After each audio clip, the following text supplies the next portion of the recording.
السلام علیکم ورحمۃ اللہ وبرکاتہ۔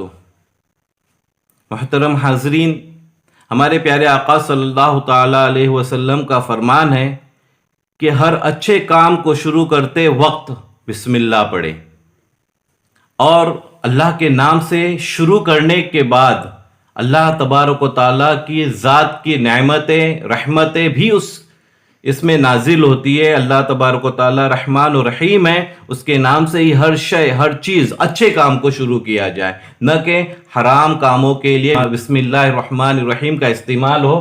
جائز کاموں کے لیے بسم اللہ الرحمن الرحیم کا استعمال کیجئے، اور کس طریقے سے ادا ہو۔ بسم اللہ تو ہم پڑھ لیتے ہیں، لیکن اس کو کس طریقے سے ادا کیا جائے، اس کا تلفظ کس طریقے سے ہوتا ہے، اس کی ادائیگی کیسے اسے ہوتی ہے، کیونکہ اس سے پہلے ہم نے بات کرنے سے پہلے سلام کرنا چاہیے، وہ حدیث پر عمل کیا۔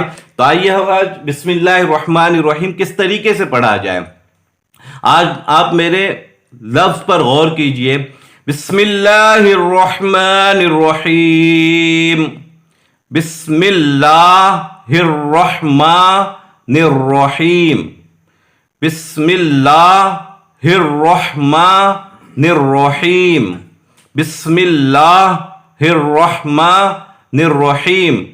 اسی طریقے سے کوشش کیجئے، بار بار دہرائیے، پڑھتے رہیے، بار بار پڑھیں گے آپ کے زبان پر ازبر ہو جائیں گی، آپ کو صحیح طریقے سے پڑھنا آ جائیں گا۔ اللہ تبارک و تعالیٰ سے میں دعا گو ہوں کہ اللہ تبارک و تعالیٰ ہمیں قرآن پاک صحیح طریقے سے پڑھنے کی توفیق عطا فرمائے۔